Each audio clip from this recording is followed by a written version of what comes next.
So before you start bending your upright, you want to think of where this will be in the finished device, right? So if you have an idea of where your uprights are relative to your trim lines, you can make sure that your placement of the upright gives you enough room to attach chase and straps, right? Because if your trim lines are really close to where your metal upright is, you don't give yourself enough room.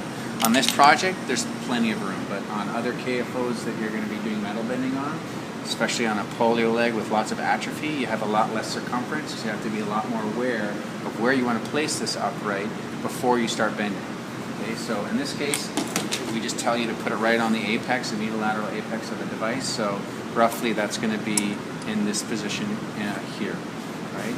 I don't usually mark up the positive at this point, I just want to kind of get a rough idea of how this thing should be set up on the cast. You've already determined where your axis is, so assuming that this is good, we don't have to think about that anymore, right?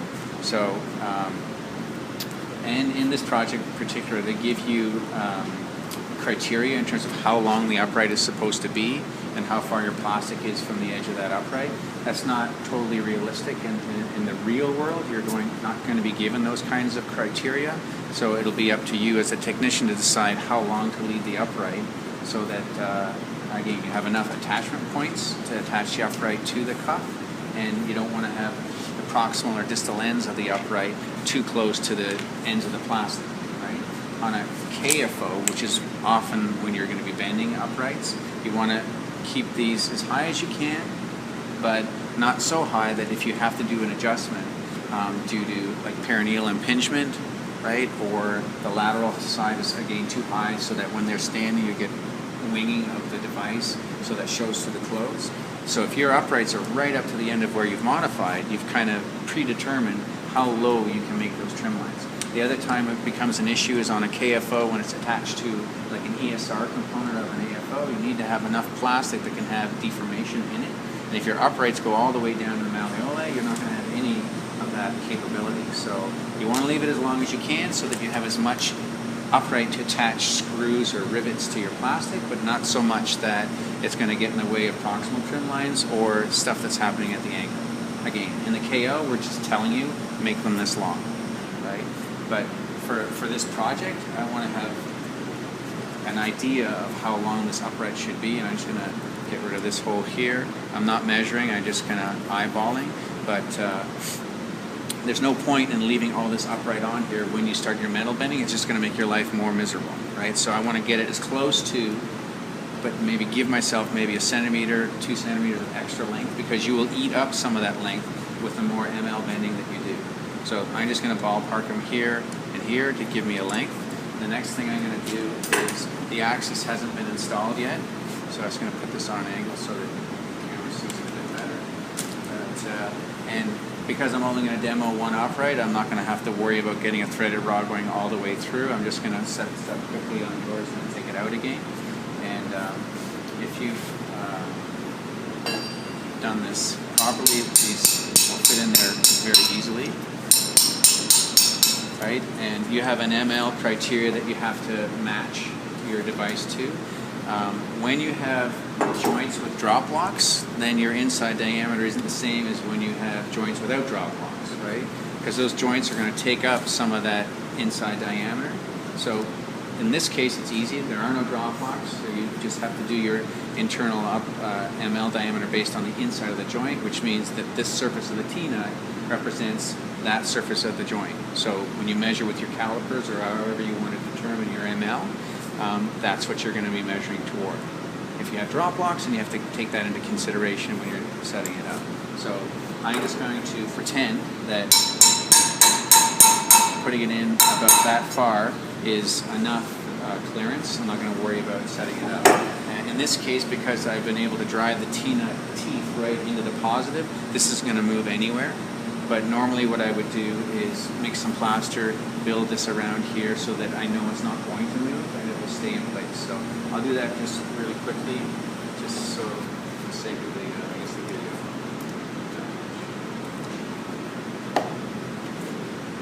And when the plaster cast is as dry as this one is, any moisture that's in the plaster that you're mixing is going to get sucked out of it very quickly. So I'll generally leave this plaster a lot wetter than if I was doing a repair to a cast or something like that, because as soon as you touch that, it'll suck out your moisture. Okay, just a little more. So you can kind of see that consistency, Krista? Okay. So just a little dabble underneath here. I'm trying not to put the plaster on top of the actual T-nut surface because I want to leave that obviously free of plaster.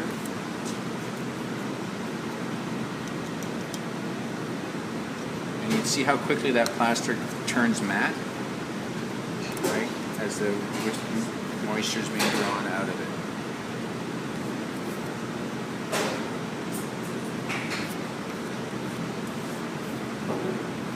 If you do smudge it a little bit, I can just get rid of that very quickly.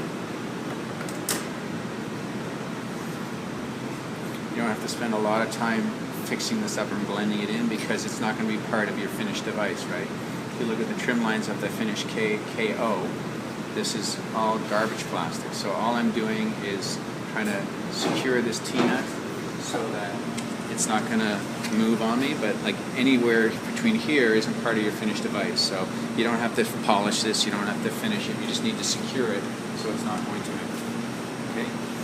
So I'm just going to take this out quickly. That's set. While that's happening, get rid of this. If these are, I'll just see these marks a little bit. So if this is where I want to cut my upright, which end are you going to put in the vise? Obviously the part that's garbage is what I'm going to put in the vise, so I don't have to worry about marring up my finished product, right? And if you're cutting with a hacksaw, does it make sense to do it this way, or does it make more sense to cut it this way? This way is the better way? It's the easier way to get your cut started, but it's not the better way. The better way to cut an upright, anything that has width to it, is so that you have more teeth touching the metal at the same time, and this also ensures that I can get a square cut very easily. If you're doing it this way, it can wave around quite a bit. Not that big a deal with an aluminum upright. That's going to take me 3 passes to get through, but it's good, proper hacksaw and a etiquette, and also get it a little bit closer to the vise.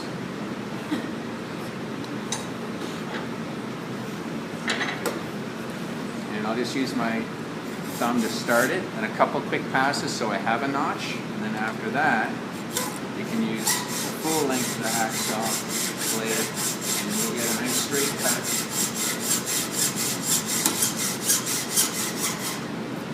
Not a lot of effort. It's also a lot quieter. If you cut a broad piece of metal vertically, it'll make a lot more of a squealy noise than if you do it this way.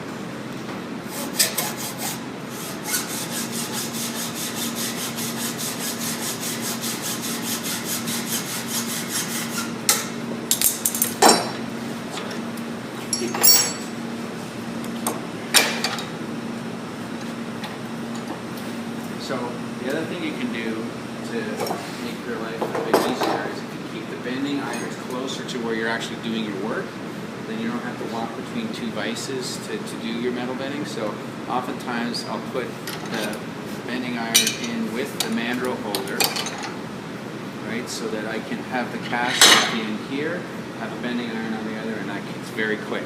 The other way of doing this, which is more my preference, is to clear a bit of a space on the table. Actually, you don't even have the cast in the device. I'll just have it situated here, and I'll use something. Second time. Thank you. Are you playing fetch with me? So, like, I can have this set up so I don't have to move that far, right?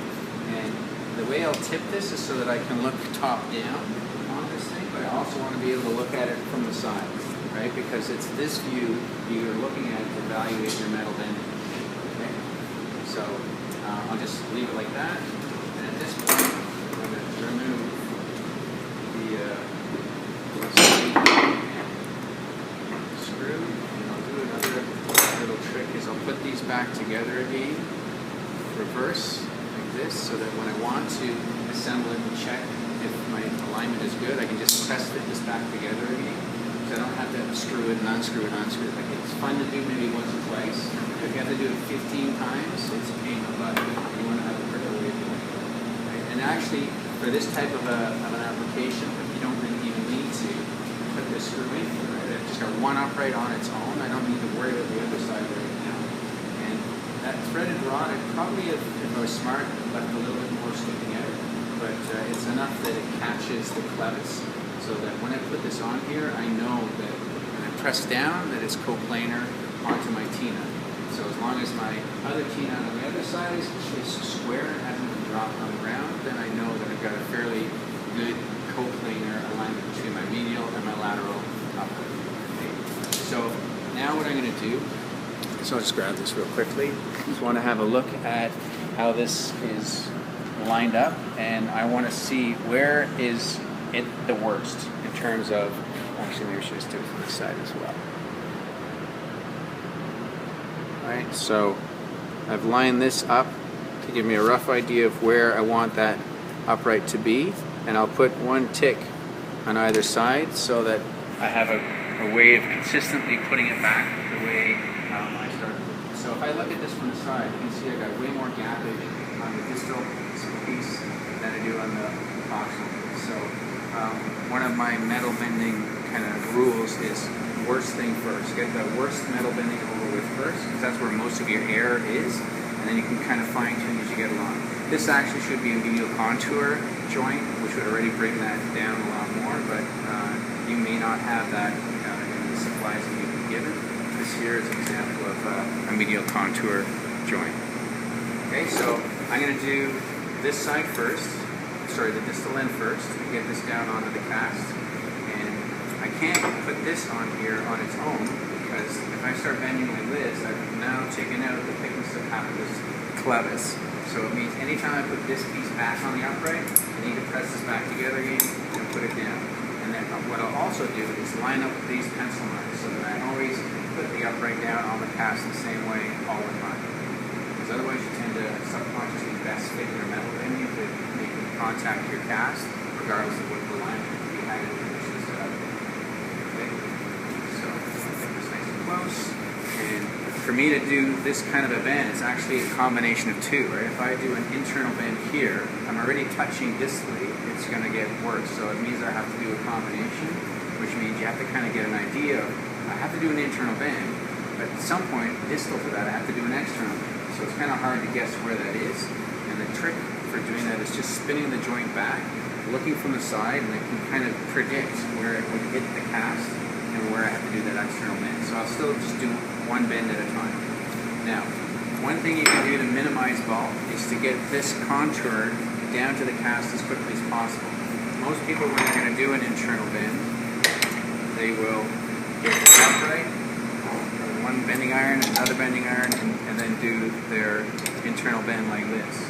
Problem with that is your internal bend isn't going to start until you're about a centimeter out of the joint place. So what I will do for that initial bend is put the actual joint into the vise and then bend that. You got to be careful when you put the joint in the vise, because this is a finished piece. You don't want to do this, tighten it up, and then squish your clevis, because then you're going to get binding with your joint. And this one is a bit easier because you can just put the distal end of the joint gently into the vise. And now when I do my internal bend, it'll start as soon as I come out of this joint. So that gets it in a little bit tighter. Aluminum, you have to be careful. If you guys have practiced with it, you can fracture aluminum if you go back and forth too many times. So the secret here is just do a little bit of a bend and then go check, as opposed to doing too much of a bend and then having to recorrect it back out again. So, and aluminum doesn't take a lot of strength to do internal bends with. You don't really need to temper the aluminum, as long as you are gentle with your bends, and I'm not trying to, see how I'm moving the bending iron, so it's not focused all in one spot. I'm spreading it out a little bit. So the other thing you have to make sure is you don't get the sides mixed up, right? So this is anterior and distal, this is anterior and proximal. Make sure you don't get that mixed up when you leave the cast and get onto your bending iron. Right? So now I'll put this on, and there's no way I can get it into that position. But if I look down from here, I can kind of see, all right, there is where my upright is touching the cast. So I'll just take my thumb,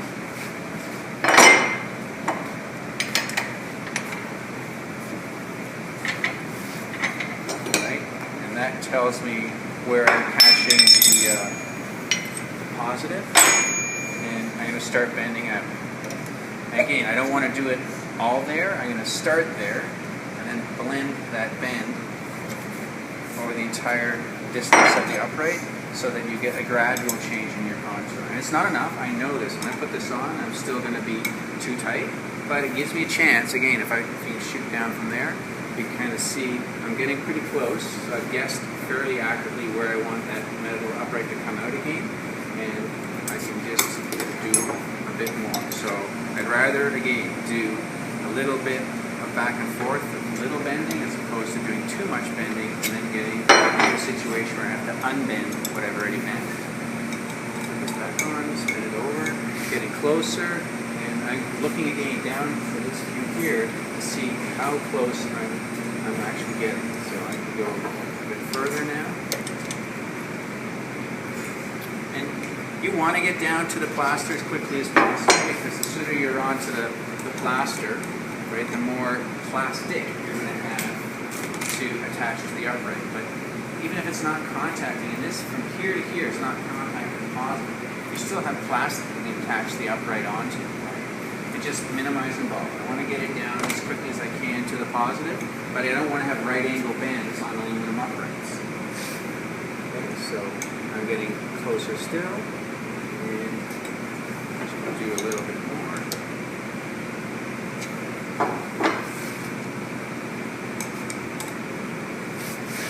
Okay, and what's important is that now when you get closer, you always put it up onto these pencil lines, and I always want to push this down, right? Because if that's not flush on the T-nut, it doesn't matter if it fits here, your alignment is going to be wrong, right? So I can see a bit of a gap here distally. Grab that.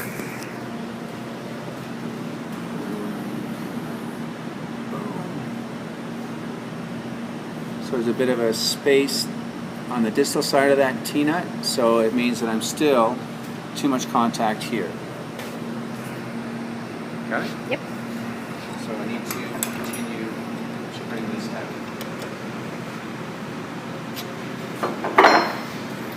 It goes a lot faster if you're not talking about what you're doing. It doesn't have to take it's not an all-day episode to do your metal bending work. So now, if my T-nut is flush, I have a bit of space and chatter, so I can start to fine-tune it a bit further.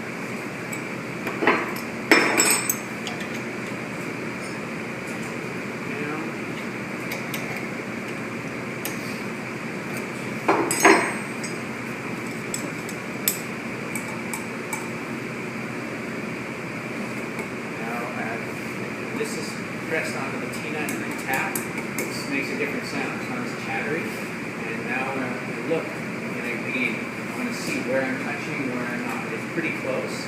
But if I rub the upright like this and then spin it around, you'll see where you have contact with the cast and where I still have space. So that means I'm getting close and it has a nice tapping sound. But from here back, I still haven't got contact. Right? And I haven't used a grease pencil. I haven't used a pencil to mark my upright. This is all just with my thumb and stuff that I can wipe off ways again because it makes it faster. You don't need to waste time marking with a grease pencil where you're touching or not. You just need this for a momentary to make a decision where I have to do the next bend. Okay, so I'm going to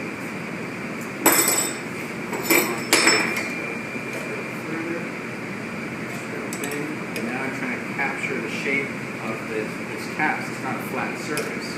Your uprights, when you get them, they will be.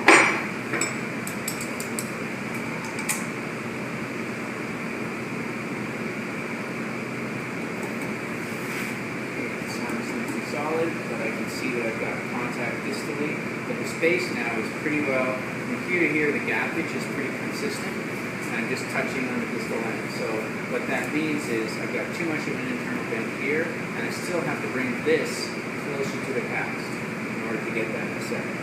And I do have good contact here on the T-nut. It's always important to get that flat on the T-nut, otherwise you're not bending a joint planar, you're just bending your upright to the cast, which is half of the cast.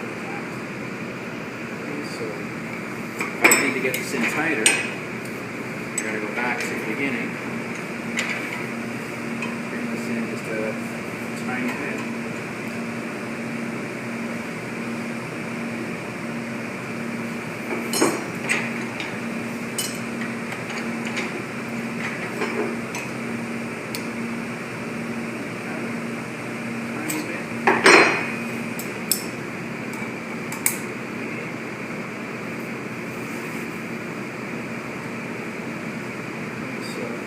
Grab that for a second.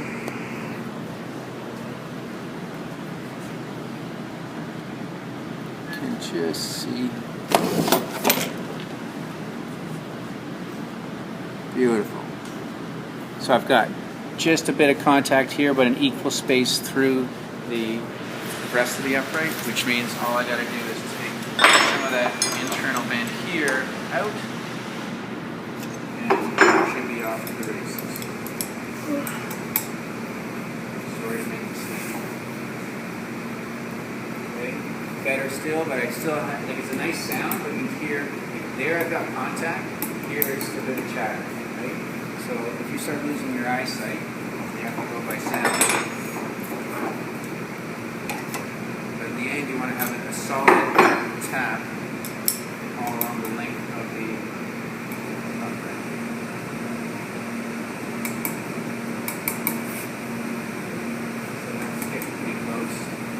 What I'm going to do now is look at this thing in the transverse plane,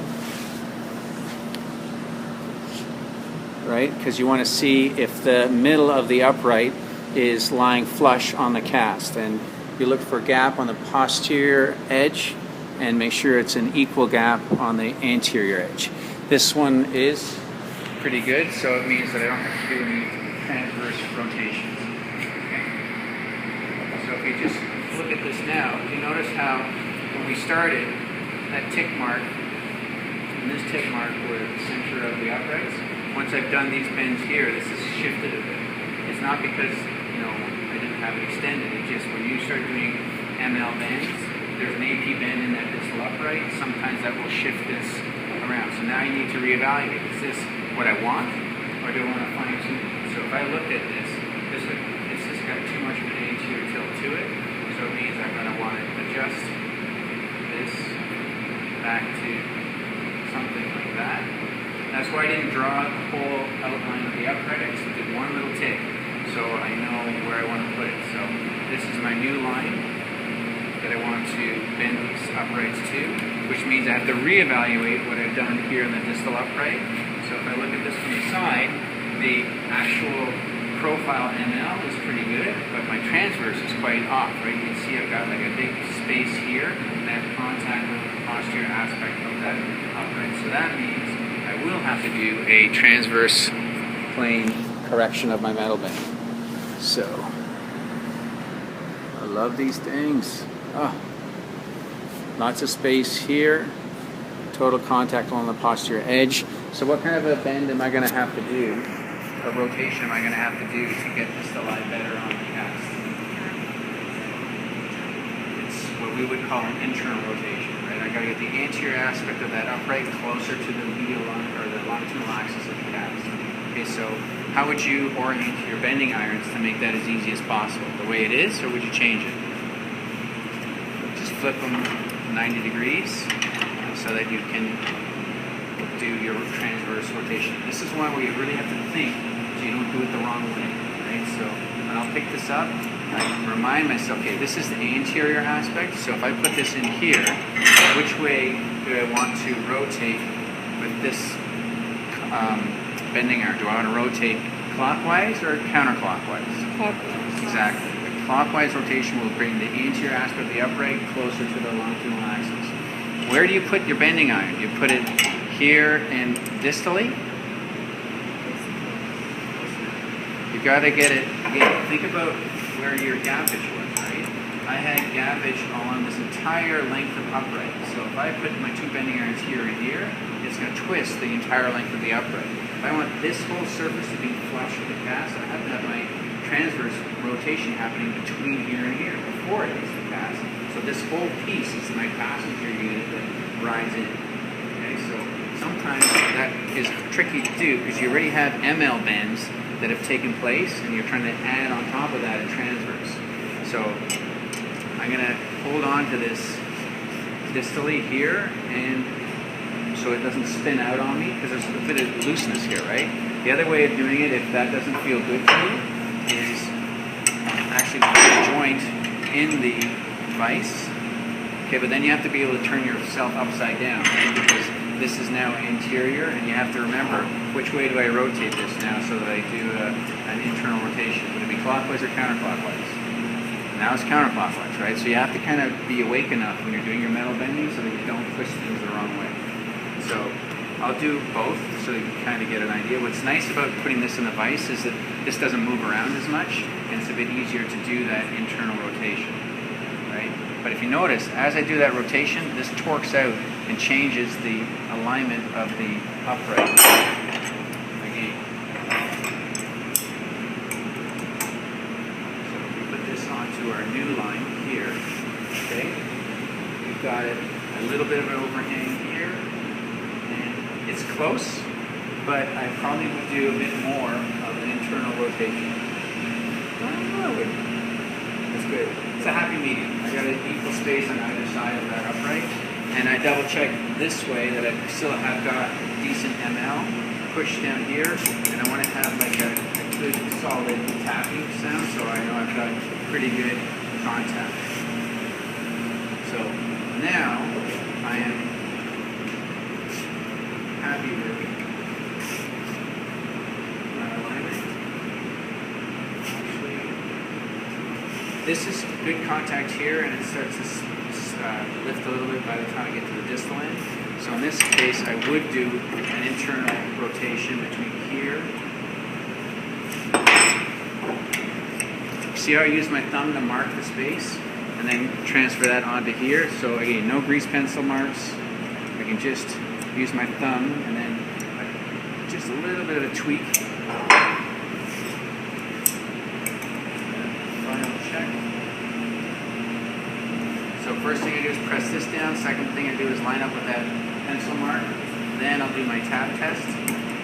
That sounds a lot better. And check for like a good contact this way, and also the transverse plane to make sure that the kind of the middle of the upright is what's touching our bottom. So now I'm happy with this. Now it makes sense to draw the outline of your upright. And I wouldn't worry about the distal end because you're going to cut that metal lip around it, but this will establish every time from now on, when I put this joint on here, I'm going to make sure that that is in that position. It will never change.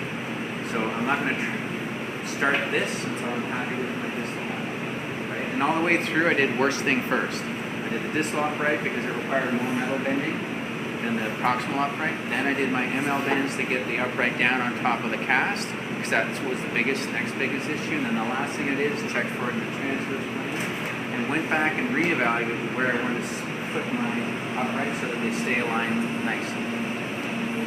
Okay, and now I can do the same thing with the proximal, and I'll do it without chatting. I'll just do it. Do you ever want to do an AP bend on the metal to have it? Yep, oftentimes you have to do that. You won't for this project here, but if you have to do an AP bend, then that's something you'd want to do before you do anything else. Because AP bends are by far the most challenging. And if you have any ML bends or transverse bends, and then try to do an AP bend, forget it. You'll have to flatten everything out, do your AP bend, and then start over again. So if you need to do that, then you want to check that first, right? So same thing here, and see where I'm contacting. I'll get my upright bending iron back. And now I'm going to start coming out.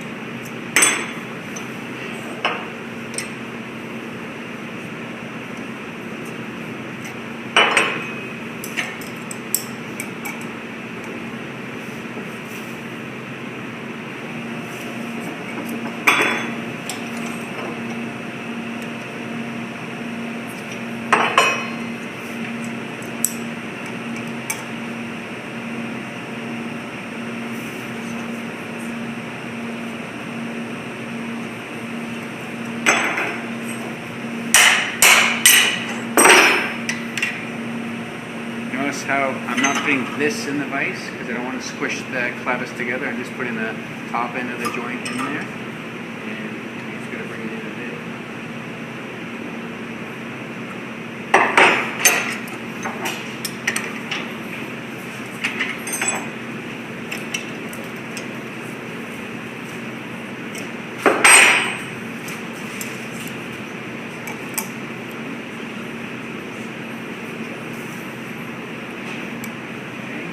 So push this down, line that up, push this down, now look at this proximal piece, and I've got pretty good contact. I just need to take up here, this out.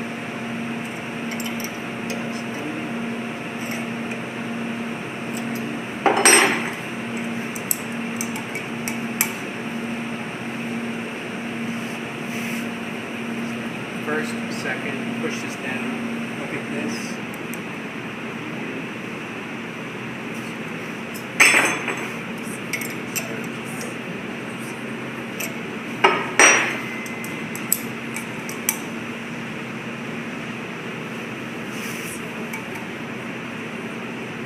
Okay, so now I've got good contact here and the space there, so I just need to do a slight internal bend. Bring the whole thing down. And then after that, check it and transverse again. So push down, line this up, then give yourself the treat looking at your metal bending. That's pretty good. So now I'll look again from the top down and I can see that I've got a gap on the front and contact in the back. So same thing, I'm going to do an internal bend. And I'll just put this in here. Again, not squishing the clevis, just touching this. And I don't need to make this like so tight that I'm making dimples on the joint. I just want to have it tight enough that it's not going to rotate. And then a slight internal rotation.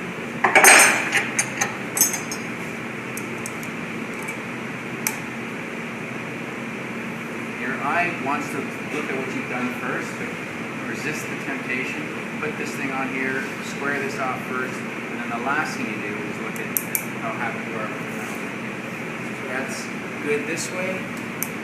Decent contact here.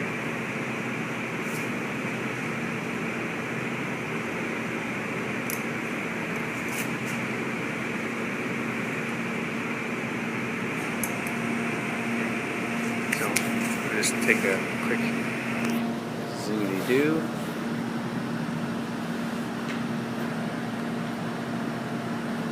And that's good enough for laying up your upright